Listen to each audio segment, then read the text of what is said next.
Welcome to the Popcorn Talk Network, for the online broadcast network that features movie discussion, news, and interviews. Press 1. Popcorn Talk. We talk movies. From the Popcorn Talk Network, the online broadcast network for movie talk, and the schmoes know, this is Meet the Movie Press. Roundtable movie news and commentary from the industry's premier film journalists. Good morning, everyone on the Popcorn Talk Network. Good morning. It's Jeff Sneider here from The Wrap, and you are meeting the movie press. Today we have El Mayimbe, Umberto Gonzalez, in the studio. What's poppin', What's poppin'? kids? Yeah. That's such a great intro. I need something like that with a little personality. I'll think of something for you. What's poppin'? Yeah. We got plenty of stuff popping, even though it was the week after the Oscars, which I feel like is typically a little slow in the biz. Yeah. Unless Oscar winners are looking to capitalize super quick. Not for they normally superhero take news, a little though. time. Yeah, no, I mean, I don't know. There were drips and drabs.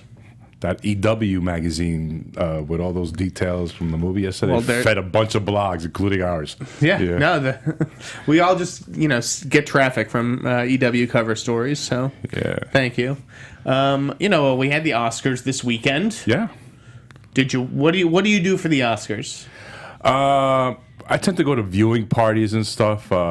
Official viewing parties. You're not just like going to a buddy's and eating nachos. But this time around, I was tired from like the night before. I wasn't in the mood for with dressing up or anything, so I went to It was my a boy's big house. Saturday night for Umberto. Yes, it was. So I felt like, no, let me just chill with my boy. I went to his house in Marina Del Rey. He's got like a 70-inch TV. We just chilled and watched the Oscars and live blogged and stuff, and was waiting for, sometimes there's superhero spots that come out that we might have to put up. That's But true. it was a very low-key Oscars, so it's like my friend's actually getting considered to join the Academy. Oh. Yeah, he's okay. and with diversity being the whole thing, he's Puerto Rican. Sure. So we were talking about that. I wanted to see it with somebody who's in the midst of getting qualified to join the Academy, and we wanted to see Chris Rock's introduction. Oh, of course, everybody was looking forward to that. That's the one thing I was looking forward to, yeah. And how do you feel that he did?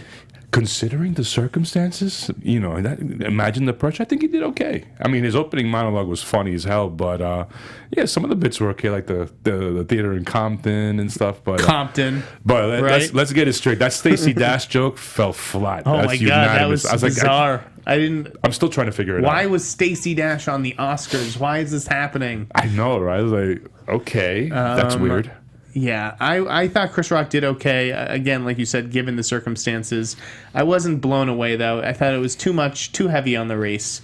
It was like they overcompensated, They were just on the defensive. I don't think it was a good look, and I think that there should have been more bits and jokes about the movies that were nominated, the people that were nominated. So yeah, they went back. They invited what's his name, Luke Costa Jr., all the winners, previous winners who happened to be black. They're like, it they was sprinkle real. them throughout the shows. Like, let's bring them all back. Show that we're inclusive. Yeah. And then Stallone upset by Mark Rylance, and then his brother went off. If you're like, if this happened to your brother, if you were Frank Stallone, would you get like that too? You'd be like, my brother should have won. No, I mean, I saw what Schwarzenegger did, which was really sweet. He wished him on Instagram, you're the nice. true winner. You're the winner. That's a good impression. And then Stallone responded like a day or two later. It was cute, but I saw Creed. I dug it. So I mean, I loved it, and he was good in it. But I don't know about a best supporting actor. They were all good in it, that's the thing. Obviously, Mark Rylance's work is very subtle, right? In Bridge of Spies, also terrific. I can see why Stallone. I thought that they were going to give it to Stallone for like the moment. Just like he created this character and believed in it for 40 years, and he trusted Ryan Coogler with this vision and let himself be vulnerable on screen by getting cancer. And I just wanted to hear that Rocky music go on, and like the whole place gets to its feet. It would have been a great moment. I wish it had happened. Life imitates art. But in my opinion, the best supporting actor who wasn't even nominated was Benicio del Toro in Sicario. Sicario, he was fucking great. He got I'm robbed with you on in that. Yeah, it's like, I'm with you. I thought that's him giving the award, and he didn't get nominated for nothing. I was like, whoa, So okay. that was a big upset. The Bond theme song won an Oscar. What'd you think of that song? I'm more interested in the drama that happened afterwards with Sam Smith. Right. He pissed off a lot of people, and then Dustin Lance Black put him on blast. Stop texting my ex. I'm like, whoa. Yeah. It got like, whoa. And he's like off Twitter now for a little while. He got all sensitive and stuff. Taking a break. Taking a break. You know, but no, I mean, as far as Bond themes though, were you a fan of that one? No, I love what Adele did with Skyfall. Yeah, that was great. I have that on my phone. Absolutely, so do I. Yeah, bro. That soundtrack. The only Adele song on my phone. You know what? You're right. It's probably the same. I'm the same way. It was a dope song, and then so that's But hey, they winning back-to-back Oscars for Bond song. I think it was. I don't understand. I mean, it wasn't that big of a hit, the Sam Smith song. Yeah, I was surprised, but he did work the circuit really well. I mean, that's he what was it is. I mean, they both were. Lady Gaga was too. She was way more accessible than usual. I mean, I know Diane Warren personally. Like, I ran into her at the Martian bummed. screening. She's like a legend, bro. Sure, A legend. So I was rooting for her, and then when Lady Gaga did the performance and stuff, and Diane's like, oh, like, right. It was flabbergasted. such a great moment. Exactly. Yeah. You thought that they were going to reward that song. That didn't happen. That is the greatest living songwriter of our day, man. She's written blockbusters, man. Mm-hmm. You know, so we had Alejandro Iñárritu. Yeah. Going back to back. Back to back. That was pretty cool. No, hey, look. As a Latin guy, I can't complain that Latin guys have won the Best Director trophy 3 years in a row. Yep. But I said something like, I used to be a second AD, like in the late 90s. And one of my last job was in April of 2000 for Alejandro. He did a Quaker Steak commercial with Adrian Hernandez. He came from, I was one of the only bilingual guys around in New York back then. So went to Pennsylvania. I saw how he works, his method. Is probably a great guy, and conversation I had with him convinced me to leave, and he kind of inspired me. But it's like, 16 years later, seeing him win Oscars and doing his thing. Like he was broke when he did that because he put all his money into Amores Perros, and he was going to go to Cannes which is a great movie. Yeah. I'm a big fan of him. Love that 21 movie. Grams, Babel. Yeah. I really like all of his films. He kept talking about it. He was going to Cannes, and so he didn't know what was going on. And then the rest is all history. He just... Yeah, it's pretty incredible. And then, of course, my beloved Spotlight won. I did not... I thought Spotlight was the clear best movie of the year. It was the top of my list. 4 stars. When it was winning at other, what critics a bunch of critics nominated, like other groups and stuff. I was like, okay, there might be an upset brewing there, yeah. So I didn't have faith this year. I really thought that the Academy would fuck up and they'd give it to The Revenant. That it would be difficult for Open Road to win its first, just like 4.5 years into the birth of the company or whatever, since the birth of the company. And they came out on top. It was awesome. And I'd been invited to the Spotlight party. Okay, I get a text midway through the Oscars. My date is canceled on me. Yo, she's like, I'm not feeling well. I was like, this is Oscar night and you're leaving me hanging? Fortunately, it wasn't. You ever need a wingman, let me know, bro. I will. Fortunately, it wasn't that hard to find a replacement. And so, yeah, we went to the Spotlight party. I didn't see any of the stars. They were at the Vanity Fair party. Yeah, or the Governor's Ball or wherever. But, they must have shown up after midnight. I went from like 9:45 to 11:45. And I stayed long enough to see the executives come in, Steve Golan, Tom Wartenberg with their with the Oscars, and Nicole Rockland and her producing partner came in, and I got a photo with her. And it was just like the end of a really long journey for at least me with this project, since I had broken the fact that Tom McCarthy was directing it with the Boston Globe. I'd broken most of the cast. It's true. Like when you break certain massive scoops on big movies, you feel a connection. Right? Like I broke that, and then you see it's like a child almost. You see the scoop that you fathered go off and do well. And I've been writing about this movie for 5 years, so that's awesome. It was the end of a really long run, and I was glad Spotlight came out on top. And now we will move on to comic book movies. What? That's what's good. So let's start with Batman vs Superman and the tracking. What are you hearing out there, big guy? Well, the tracking, I have access to tracking, so it came out yesterday. Is that like an app you have on your phone? Like tracking numbers. Let's see here. No, I'm kind of like, okay, there are guys that look at tracking like it's like FanDuel. It's like way off. It's a contact sport out here. Guys that, they go all into it and stuff. So personally, I thought the first choice, Man of Steel was at 11% first choice 3 weeks out, and it opened at 128. I was expecting 16. We were all hoping for a number a number at 20, and it came on yesterday at 23% first choice 3 weeks out. That's a fantastic number. Okay. I don't know the context. Like, do you know off the top of your head other movies like what Age of Ultron's was? Yes, I had a couple of them, and I did a. I'm putting you on the spot, so don't worry about it. That's okay. I had a bunch of them like 3 weeks out, like Jurassic World. 3 weeks out was a 16% first choice, and it did 229 opening weekend. Okay. Yeah. So now, if it remains fresh and the reviews are positive, not mixed, and it gets good word of mouth, I think 200 might be possible. But to be conservative, not as conservative as Deadline and Variety yesterday, like 120, 140. Come on, if Man of Steel tracked at 11, okay, and did 128 opening weekend, and this is now it's almost doubled. Come on, at least 170 to 180 to be safe. Like, if they have to make more than Dark Knight Rises, and mind you, that movie had a shooting that weekend in the theater, and it still managed to eke out 167. But if they do anything in the 170s, 180s, and if they top Avengers: Age of Ultron, like it did like what 190, and that was at 30% first choice 3 weeks out. And granted, it was branded, it had a previous movie, but I think BVS is in good shape with 23%, and the awareness, total awareness 88%, 89, for males under 24, males over 25, 89. With the girls, it's doing good too, 93, 87. Those are fantastic numbers. So you're calling like the low 170 and the high 200 around there? It wouldn't surprise me if it crosses 200. Okay. I've been like, everybody's been asking, what do you think? Because people have this misconception of ticket sales having something to do with tracking. And we're going to be I'm doing a YouTube show eventually, and in the pilot episode, we're going to be breaking down everything, what tracking is, where the numbers come from, what's unaided awareness, what's total awareness, what's definite interest, what's first choice and stuff. So, but the first choice that was important. I look forward to that, because I don't even fucking understand it myself. I'm like a beginner, barely scratching the surface of the intermediate, but they're guys at the advanced level. They're like sports agents when it comes to tracking. That's all they talk. They don't talk about anything else in the movie business, just box office tracking, handicapping what a movie's going to do opening weekend, the run.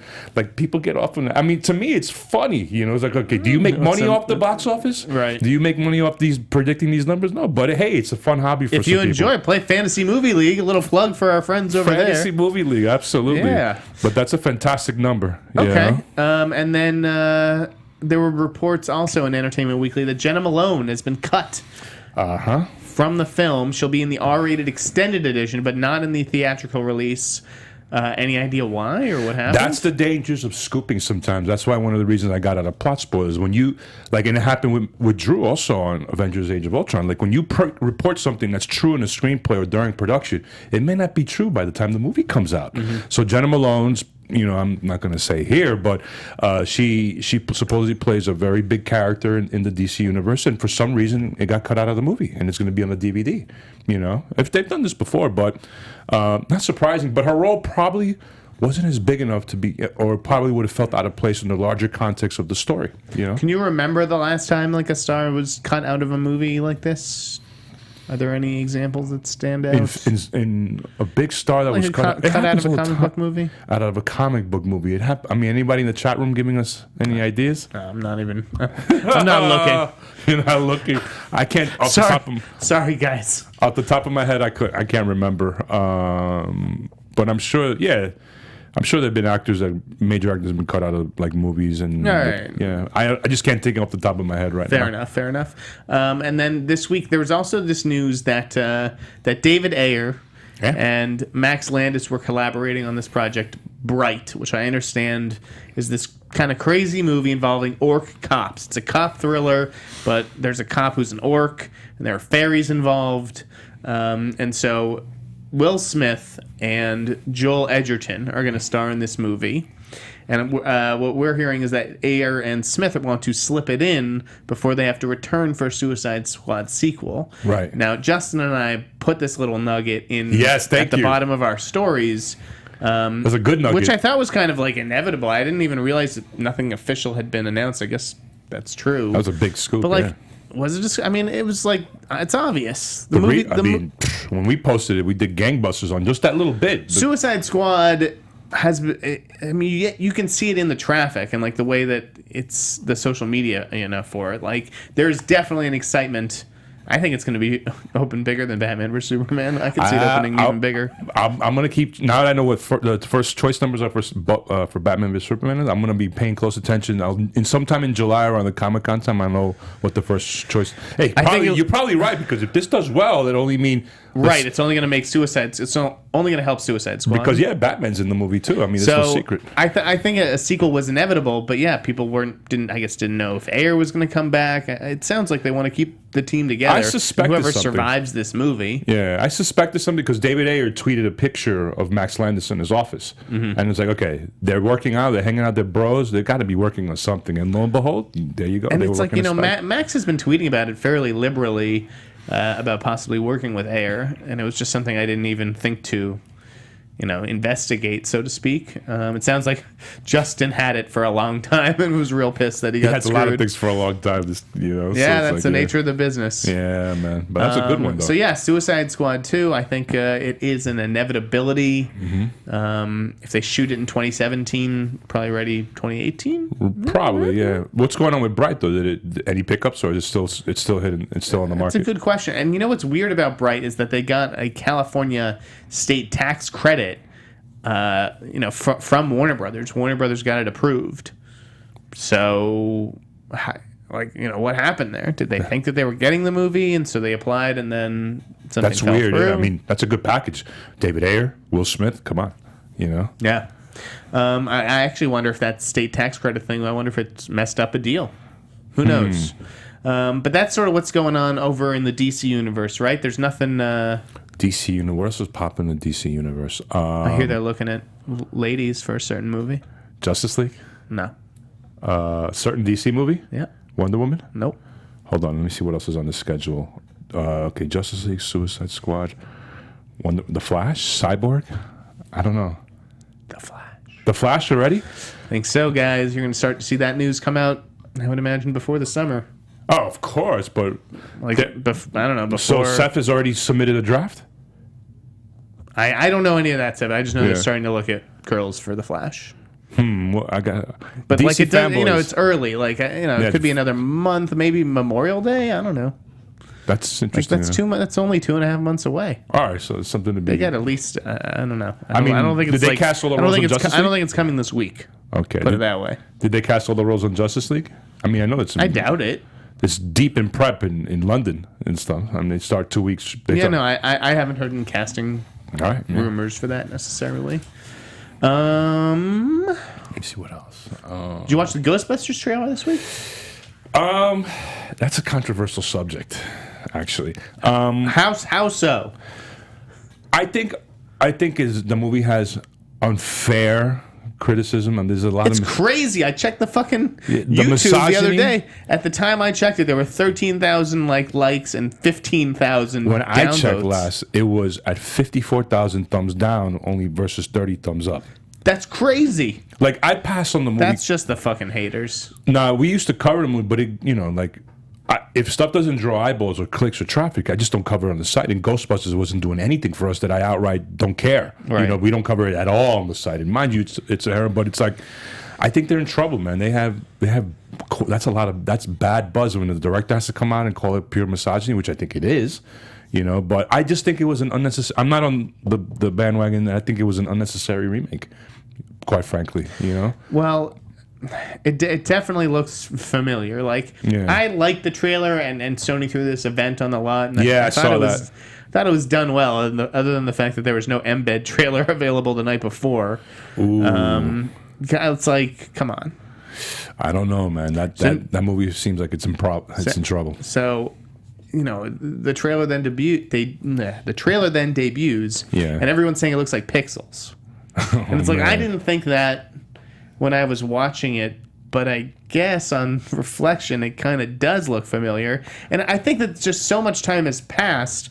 30 years? Yeah. Yeah. Well, even since Ghostbusters 2, that we've seen enough of this stuff. Like, it's familiar, whether it's Men in Black or R.I.P.D. or one of a million other things like this. So, I don't know.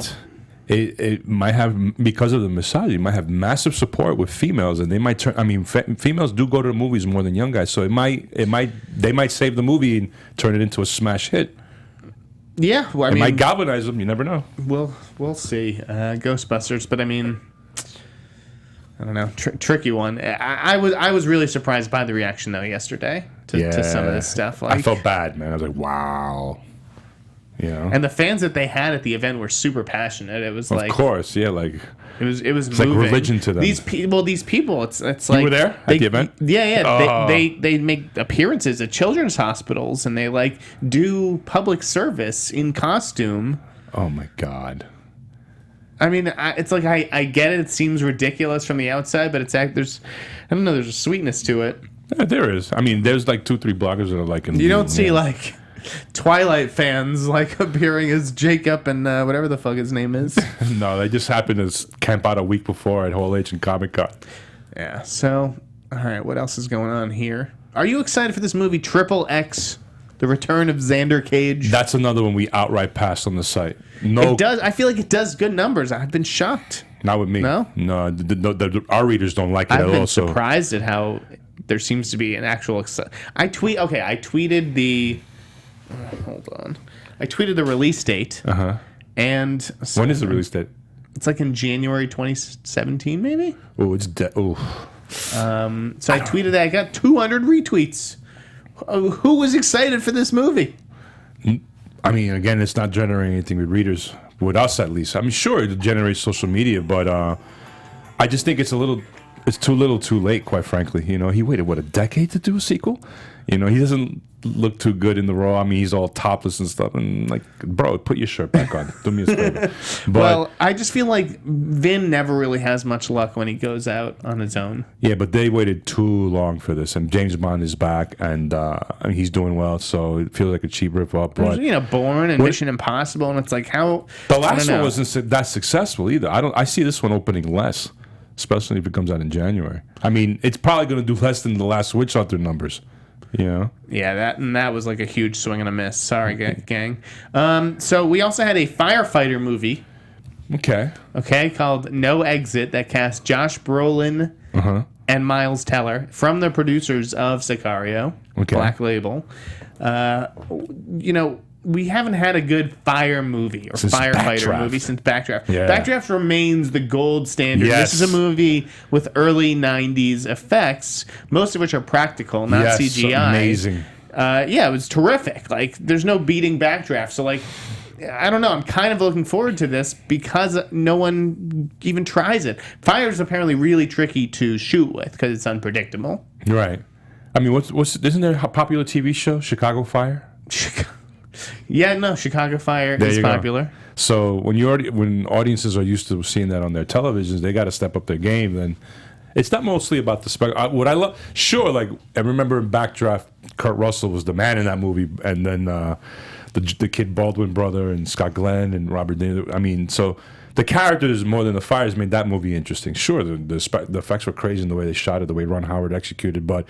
You know, we're due for a firefighter movie, and I could see Josh Brolin as that craggy old captain, you know, who's been in the firehouse. Like a lot of guys that I know are firefighters. A lot of guys that grew up with. It's a fascinating profession. Yeah, so it's going to be. I mean, I'm interested in seeing. This is a movie where like 20 firefighters, and 19 of the 20 die. I wonder if it's going to be like The Survivor, like recounting the events. Wow. I'll be curious to see what the structure of that is. So that project sounds cool. What else is happening in Hollywood this week? Eli Roth pulled out of Meg, that shark movie that Nick Nunziata was doing once at one point, right? Oh, he was attached to that a lot. Wasn't he? He was. That's like That's the early days of the net, like around 2000. Yeah. This movie's been in development forever. Yeah, Meg's like a super shark movie. I think it's over at Warner Brothers now. We were going to get Eli Roth directing, but like so many studio Eli Roth movies, like Harker, he was supposed to do that vampire project. Okay. It has fallen apart, apparently. John Turteltaub is doing it now. Okay.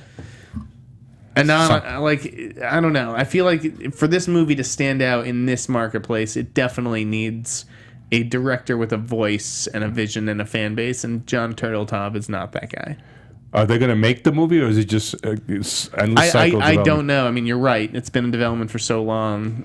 I would look foolish to say, oh yeah, they're serious about making it. I remember that's a movie from the Netscape days when when the writer of the book was promoting that Guillermo and then Nick Nunziata, all these people got involved in the development of that movie. So it's like it's one of those projects I call an ATM screenwriter ATM. When screenwriter needs a job or needs money, he rewrites a movie that like about 24 other writers have rewritten as well. So we'll see. I mean, it seems like it was a fascinating book back in the day, but Jaws movie that just happens to be bigger than Jaws. So yeah, they could execute that in special effects as long as the shark doesn't look CGI-ish. Then they should be fine. Yeah, yeah, you're right. Sharknado probably took the air out of that too a bit.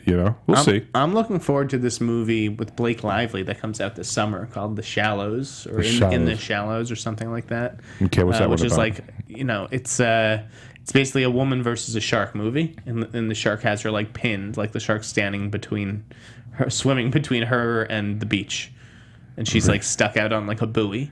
Nice. And it's just like fucking with her. I think that sounds really cool. It sounds like a contained little thriller in the ocean around the buoy with a shark in her. Yeah, cool. As long as she's in the bikini. But it's cool. like, as long as Steven Spielberg will not allow Jaws to be remade, people like shark shit. Like Sharknado did huge numbers. I think we're looking for that next great shark movie. It's been a long time. Interesting you bring up Spielberg. The Blacklist had 2 scripts in 2014, a year ago, about the making of Jaws, and they were both fascinating reads. I think it's I think it's about time we could behind the scenes look at that movie but told in the fictional context. Like those scripts were great. And then this year we got two Godfather, right? 2 Godfather scripts. But I think there's even more. There may be even 3 or 4. But 2 made it. Yeah, the 2 best ones made it on the Blacklist. You mean? Yeah. Okay. But I want to, especially. I think it's impossible. Like, how do you make a making of Jaws movie and get Spielberg's blessing and all that?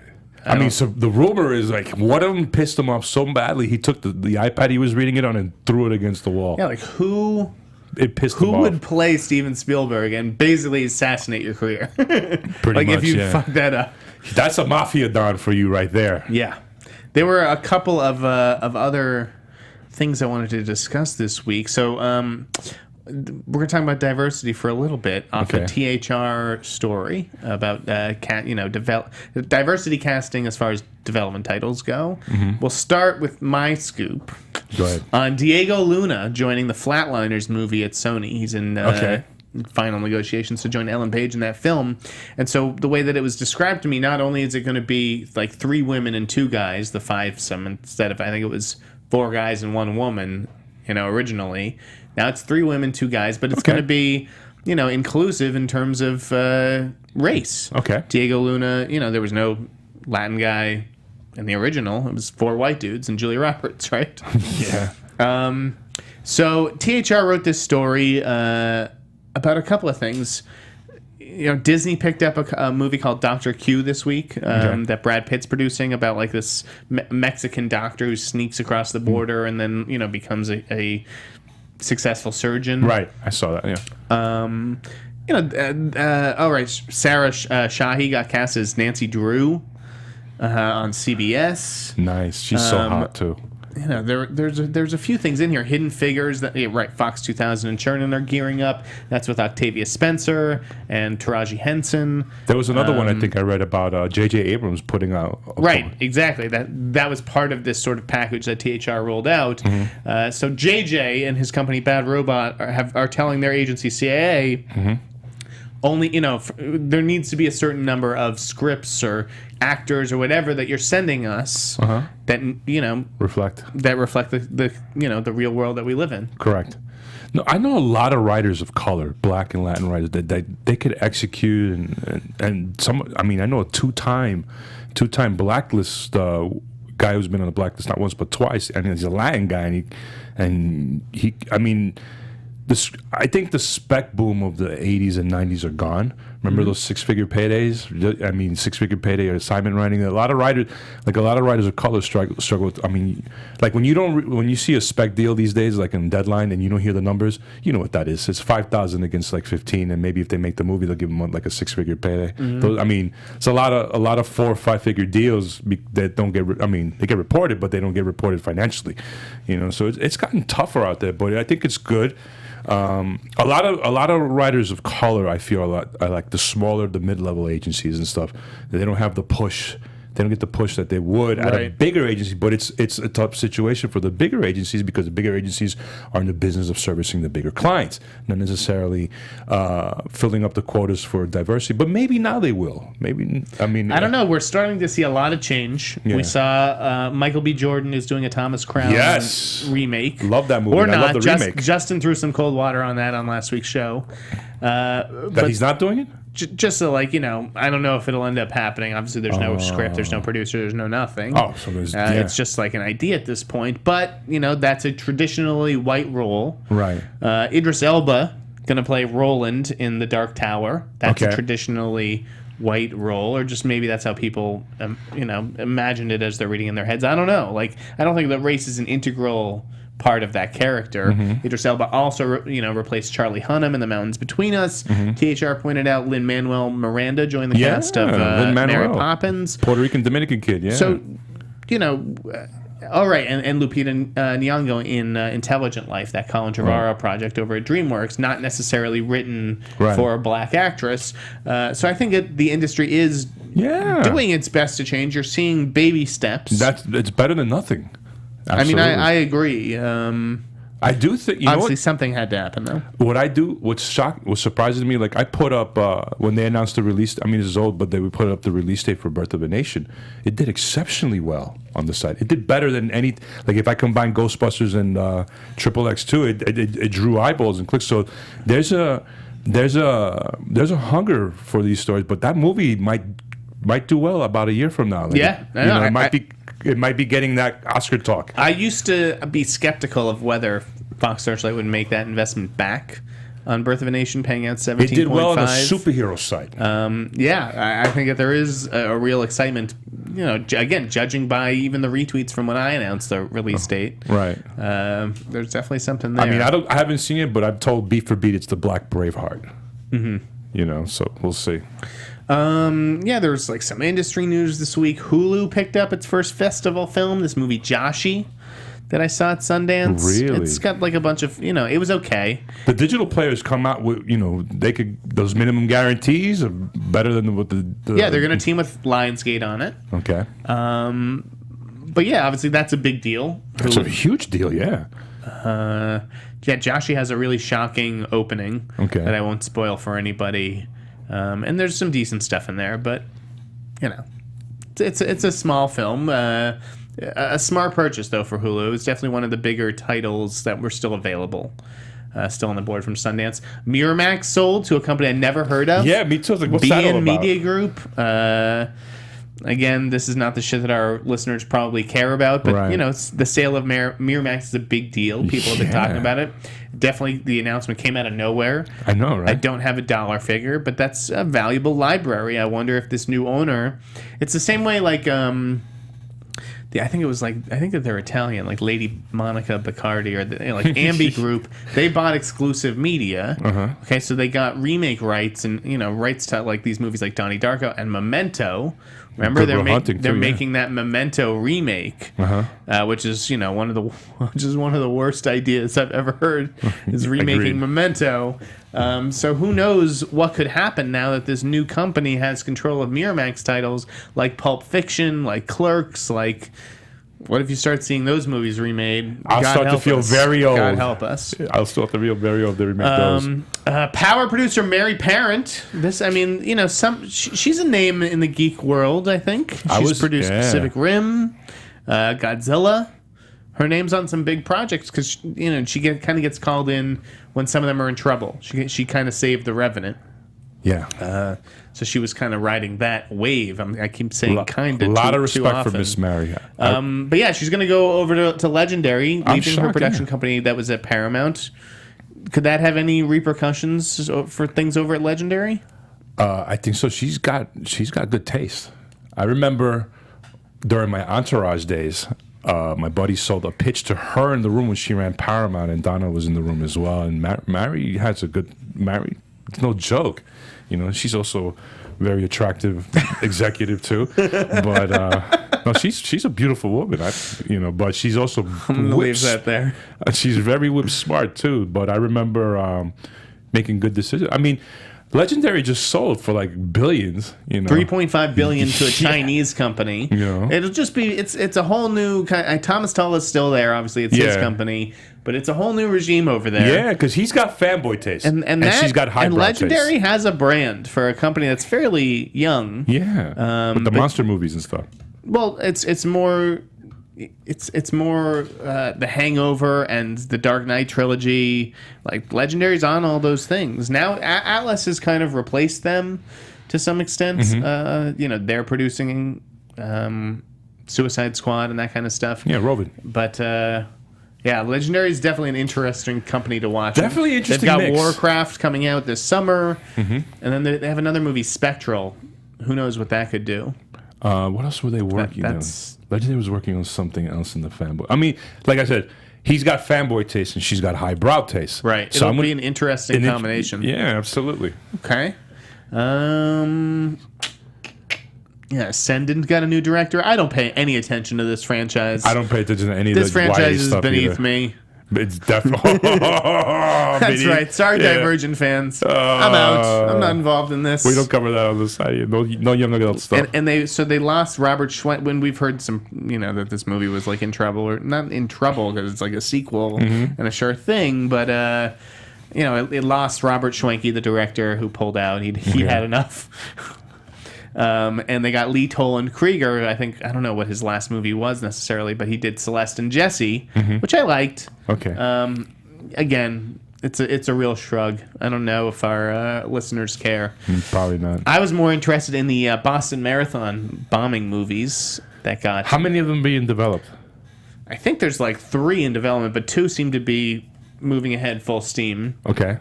The first one to get a date is Mark Wahlberg's Patriots Day. That's going to come out at the end of the year in December. Okay. And that's like a broad scope thing. So that he's like a Boston cop. J.K. Simmons is a Watertown cop. I caught that accent. Yeah. Get me a role in this fucking movie, Mark. I'll bring out the accent. It's about the investigation, the manhunt. Like that's going to be a much. I can't wait for that movie. And then Jake Gyllenhaal is doing Stronger, in which he plays, I'm not sure I'm pronouncing it correctly, it's Jeff Bowman, I want to say, who lost his legs at the finish line. And then it's like about his relationship with his fiancée, Tatiana Maslany. Now that's a much smaller, more intimate story about one person. So it's a very different approach. Both are being distributed by Lionsgate, which is really weird to me. Jake's movie is in production now, right? But I don't think it's coming out until next year. Okay. And Mark's is starting next month and coming out at the end of the year. So, obviously, I'm from Boston. That event meant a lot to me. I remember staying up all night as these fucking maniacs ran through the suburbs of Boston. I had to call my brothers and tell them to lock their doors. Oh my god. It's it sounds fucked up to say, but I'm looking forward to those movies. There's something, and obviously people lost their lives, not quite on the scale of 9/11, no. But that's an experience watching United 93. I wish that the Boston Marathon bombing was getting that treatment. We'll see what approach Peter Berg's taking, because I love Lone Survivor. People have this idea of Peter Berg in their head, but. No, he's dope. I mean, I love Little Survivor too. He's a great director and stuff. I mean, I would have loved to have seen his Cocaine Cowboys stuff take off. I mean, it'll never make sense to me why it never got off the ground. But no, I'm interested to see. I mean, Mark Wahlberg playing plain type, set in Boston and over a very painful period. And if it's December, it sounds like, you know. Did you see that documentary, by the way, Cocaine Cowboys? I saw it. You know what? 2 weeks ago, I revisited it with my boy because I didn't know they remastered it. Like, oh, really? They did an updated version 3 years ago, and I never saw that. It's called Cocaine Cowboys Remastered. It's on one of those streaming platforms. I think Amazon or Hulu. So I saw it again. Like 2 weeks ago, literally, the week before the hours. I saw it again. It's like 2.5 hours. It's brilliant. You know, and now they're making. Who's the guy? John Roberts? Is that his name? John. Yeah, he passed away. Yeah, like he did. Okay, that's who Wahlberg was going to play. And then was it J-Lo? For like the drug for Griselda Blanco in that movie. No, you know what? That's actually shooting in Puerto Rico right now. But that's with Catherine Zeta-Jones, right? Okay, the Godmother, is that what it's called? The Godmother. She's playing. Griselda Blanco was an indigenous-looking woman. She looks one step removed from the rainforest, and Catherine Zeta-Jones doesn't look like she's one step removed from the rainforest. No, that's gonna generate controversy when that trailer comes out, because that's wow. There was not. She doesn't look, and even when Griselda Blanco was in her prime as a young lady, she did not look anything like her. But again, it's like, well, to me, it's like, well, what does it matter what she looks like? You know, it's whether she's kind of embodying look like the characters, yeah. But we'll see. And this week there was this ridiculous controversy I thought about Zoe Saldana and Nina Simone. Oh my God! Yeah, well, that shit turned ugly. Okay, yes, it did. I almost got involved and I talked about it with a friend. Okay, let me tell you something. All right, I'm Dominican, just like Zoe Saldana is. Nobody said shit when Jeffrey Wright, who's black, played Dominican. Nobody made a controversy. And my friend says, and I agree with him, I got no problem with Zoe playing green. Mm-hmm. I got no problem with Zoe playing blue. Okay, and I got no problem with her playing black. She's dark, a darker skinned Dominican, but lighter. She's like a light skinned Dominican girl. Okay, she could play blue. Like she did in Avatar. She could play green like she did for a Marvel movie. She could play black, and with the percentage, I think that's blown out of proportion. It's crazy. It's way blown out of proportion and bothers me because I wanted to get involved in that beef. When Jeffrey Wright played Dominican, most ignorantly, by the way, that's where El Mayimbe comes from, because he said it incorrectly in the movie, and it's like, it's El Mayimbe, asshole. You know, nobody made a beef. Sure, we did, but not at the scale that they're making a beef now over her playing Nina Simone. Get off her dick, man. No, absolutely not. Get off her dick, folks. Yeah, absolutely. I know, right? That makes no sense. It pisses me off, but I'm pro Zoe. You know, pro Zoe. Let her do her job. I mean, they get a fantastic actress to play Nina Simone, and they still can't win because she's quote unquote dark. black she's not enough. Dark enough. Come on, that was pretty ridiculous this week. It is. And I can't believe Robert Johnson even responded. It comes out next month. I think again that's one where it's like, oh, let's fan the flames of this controversy, and maybe more people will see it. Right. Did you see anything? You seen any good movies lately? What I see lately that I like. You know what I'm interested in seeing, because it's got like a little entourage. Did you see the Malik movie, the new one? No, and I'm not going to. All right. What else? What did Night of Cuts. Wait, why do you want to see it? Because it's about Hollywood. Yeah, it's got agents in it and stuff. You know, some people, hey, go check. I'm like, go check you out in Knights of Cups. What? You know, so it's like, and then I see that there's a lot of real life executives and agents and producers that make cameos in this movie. It's like maybe I should go then. You know? It's just like it's just like a total fucking jerk off. It's just a 2.5 hour wank. That's hey, and then I'll wait for it. I'll definitely check it, but I'm not gonna go to theaters. What did I see recently? I've caught up. Like, I finally got around to. I haven't seen Spotlight yet. I haven't seen The Revenant yet. Get on that shit, bro. Yeah, I saw Creed recently. I'm more into docs lately. That's why I revisited Cocaine Cowboys. Are you watching the OJ show? Oh my God. Yes, I am. That's yeah. Look, let me tell you. The last episode. Just give with the N-word, right? Yeah, and please just give Courtney B. Vance the Emmy already. He's got that on lock. He's mesmerizing as Johnny Cochran. I agree. Joe Robert Cole, who's writing Black Panther, by the way, wrote that episode. John Singleton directed the shit out of it. That has Emmy written all over it. But I love how, I mean, it's riveting television. The way Cochran, incredible. He side, and then you see Robert Shapiro getting cock blocked, and the intricacies of that, the way they handle race It's not overt, but it's subtle, and the execution. That's the best episode of the season. It just gets better and better and better. It's like it's addicting. That opening scene with him and his girls. Oh my guys, God. if you're not watching the OJ show, that is reassess riveting. your whole fucking life. Riveting television. Like I watch it in the morning, like the day after doing cardio, go through all the commercials and stuff, getting in and out. But Johnny, there's no way I don't see Courtney B. Vance getting an Emmy, at least an Emmy nomination out of his portrayal. Yeah, I agree. Yeah. Did you get to a London Has Fallen screening this week? No, I that was one that I wanted to see it. Like a lot of my genre friends, let's go see London. Was like, but media, and then I checked the traffic because I was in the mood to sit. I was being lazy that day. I haven't checked it out. Did you? I did. I went. And I had a couple of options that night, including Whiskey Tango Foxtrot, which I heard was okay. I would have picked the London. But I went with London Has Fallen, and. It was exactly what I was expecting. I mean, I didn't... So bad it's good? Exactly. I didn't think it was as good as Olympus Has Fallen. Just like, the premise of that was brilliant, even though, multiple people had the same idea at the same time. But yeah, London Has Fallen delivered as far as the action goes. There's some pretty cool sequences. I think Gerard Butler would make a good Cable in the Deadpool sequel.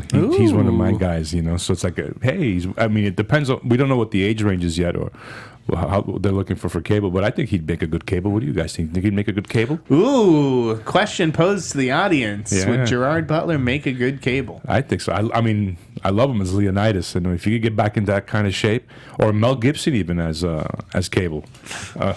Mel Gibson, Gerard Butler or Mel Gibson as Cable. I know you'd be tracking that one soon, Yeah, I guess we'll see.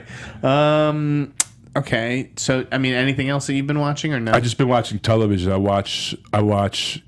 Billions is good. Mm-hmm. Love Billions. Billions, American Crime Story. I'm catching up on Ray Donovan, and I got to catch up on Game of Thrones. And it's back as of last night. What?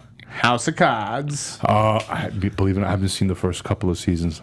You've never seen House of Cards? No, I haven't. I know, man. It's all political intrigue. Buddy. I got to get back. But I'm excited for Daredevil in 2 weeks. I can't wait. I'm jealous of the people who have already seen it. I know. It's like they're giving out the screeners. I haven't asked Netflix for it, but it's because I just expect things. So it comes out in 2 weeks, and it's going to hold us down until the week. So we're going to binge watch it because then BVS comes out the week after, which I think is interesting. But BVS is having its premiere at Radio City Music Hall in New York City. I wish I was in New York. It's on a Sunday, and then they're doing their fan screening, and the rumor is the all media screenings on Tuesday. So fans get to see the movie before we do.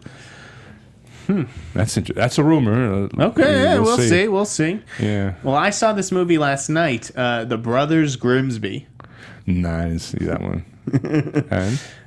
It was okay, actually, on the whole. It was much better than The Dictator. Wasn't as good as Borat. It's probably even with Bruno. Yeah, his Ali G thing kind of fell short at the Oscars, too. Listen, I think he needs a new shtick. I think he's better. I don't think he's a real lead in movies anymore. I like him as himself. The biggest missed opportunity of his career when he could have played Freddie Mercury for Ridley Scott. That would have been that script was awesome. And he doesn't have. I don't know if he doesn't have the balls for it. I don't know. That's what I was like, dude. This script is brilliant. He's got this director. What's the problem? Years ago, Right. And then he passes. I'm like, and then I don't know if it was that he couldn't have made the movie that he wanted to make because the band wouldn't let him do the warts and all treatment, or if he was like actually nervous. Maybe like, I'm going to embarrass myself. I'm not up to the task. I think it's a combination of all those things. Yeah, maybe some anxiety. But anyway, so last night, this movie, The Brothers Grimsby, it was okay. The humor is fucking out there. Mm-hmm. I mean, there's literally a scene set inside an elephant's vagina. Wow. But there's this really crude HIV joke at the end. Ooh. A lot of people have been talking about it with where Donald Trump contracts AIDS from Daniel Radcliffe, and it was just tasteless. And I think I'm going to be writing about it today. And it was just shocking to see how many people were laughing at that stuff. Like, listen, I don't like Donald Trump. I think he has some disgusting views. Jesus Christ! It's about time. I saw the GOP debate last night for shits and giggles. I'm like, whoa. Yeah, it's like I still don't wish AIDS upon him or anyone. Nobody, yeah. And it's just like this really fucked up, dark joke in a movie. It just feels out of place, even though AIDS is like an integral subplot in this film. Mm-hmm. And I don't know. It rubbed me the wrong way, and it was really disheartening to see how many people were laughing at it last night, just because it fulfills some sort of like fucked up revenge fantasy of theirs. So I don't know, man, but it's getting scary with Trump. That's for sure. I mean that is true. I don't know. I can't take that seriously. I guess I should start taking it seriously since he's looking like he'll be the nominee, but. It's going to be interesting for sure. It's just such a fucking circus. I can't. Last night was about Cruz. The thing on Cruz's mouth. He had something creeped up on his mouth that trended on Twitter, and then Trump talking about his penis. It's gotten there. Somebody, I think Deadline tweeted, all it's missing now is a fist fight. And it's true. That's all that's missing from this GOP contest. It really has become like this dick measuring contest. Literally. On television yesterday. Yeah. You know, I'm like, wow, he went there. That's the government for you, folks, and politicians. That's why I prefer to imagine just like the movies are real. I live in this, Hollywood bubble. That may be a better alternative. It's at some point.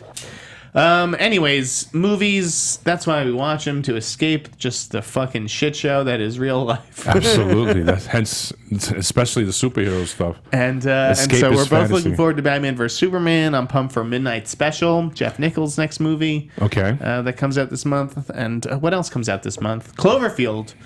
10 Cloverfield Lane. Were you feeling that? I mean, I know a lot. I'm not going to talk about the movie before, but I know there's the things that went down. But first of all, then JJ, they reshoot the ending, then he gets involved, then they come out to say that there's no monster. The track is kind of soft right now. But it'll probably do the movie was cheap to make anyway, so they'll probably make super cheap. Did you like the first film? I love the first film, yeah. But now they go on the record saying there's no monster in the movie. I was like, ooh, I don't know if that was a smart move. I mean, but it'll probably do 10 to 15 opening. I mean, monsters next come in many forms, Yeah, yeah. So, but Jay, it's probably like an anthology related to Cloverfield. We'll see. It seems like a universe, It seems like but it's tracking kind of soft actually, so we'll see. But again, they hedged their bets. They made it cheap enough. They'll probably recoup its budget and then someone opening. I mean, if it does 10 to 15, that's still a home run because it didn't cost that much. It's hard to sell a movie like this because they have to play so coy with the marketing and not give certain things away. Yeah. We'll see it next week. I think maybe it'll catch on. Maybe there's some crazy twist ending and it becomes the next Sixth Sense. I don't know, but again, the tracking's soft on that. All right, we'll see. Yeah. Oh, this guy. He's got his numbers ready. That should do it. Is there anything else that you wanted to talk about this week? Anything else going down? Let's see. Anything new on Heroic Hollywood? We just relaunched the site. When I launched the site, when I initially launched the site, I had no content. So I didn't have a lot of functionality because I had no content. Let's just get content going, and then when we have more content, we'll worry about functionality. Like everybody has a sidebar and a trending thing and a featured content. We had none of that.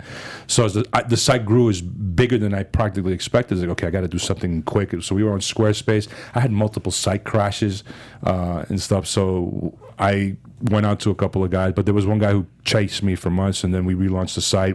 We're now on WordPress, thank God, and we have a new design. We have a sidebar, we have featured content, we have a trend. We're now up to speed. So the site's new and improved. This is 2.0. Yeah, Mark 2 is what I call it. Mark 2, okay. Like Tony Stark have his armor, and so we have. We just. I mean, there's still it looks minor. Good. Thank you. Yeah, no, it's been united. I mean, like when Frosty redesigned his site, I saw the trolling that he was. It kept me up at night. Oh my God, what are the readers? I mean, it's better than what I had. That's for sure. But it's been a mass hit. A bunch of other web guys have reached out to me, texted me, and said, "Oh, the site looks great." It was like, and the readers love it too. So I'm happy that worked out. We're just working on some minor kinks, and then we'll be left to our own devices and stuff. But I'm happy with it and stuff. And the readers seem to respond. And our traffic's going up. And then I did that anti-spoiler editorial because now spoilers have become troll culture.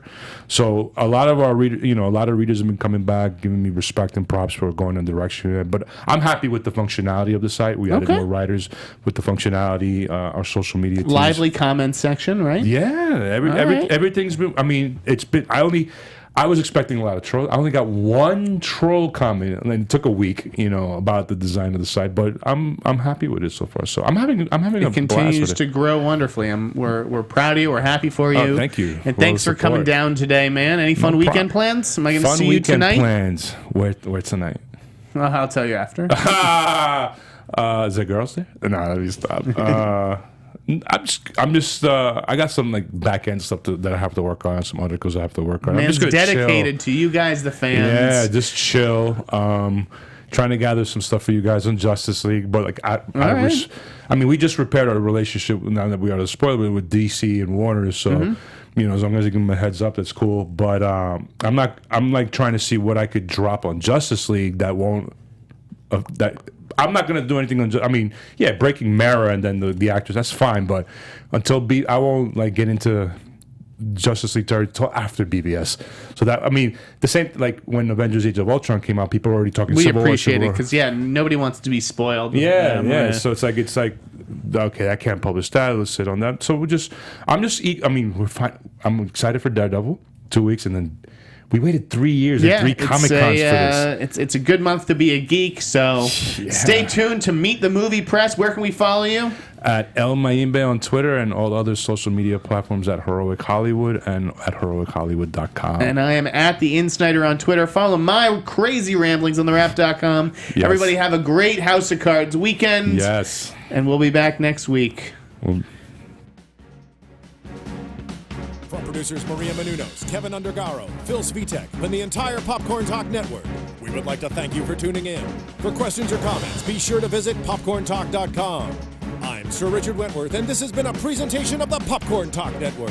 Views expressed herein are those of the hosts only, and not necessarily reflect the views of the Popcorn Talk Network.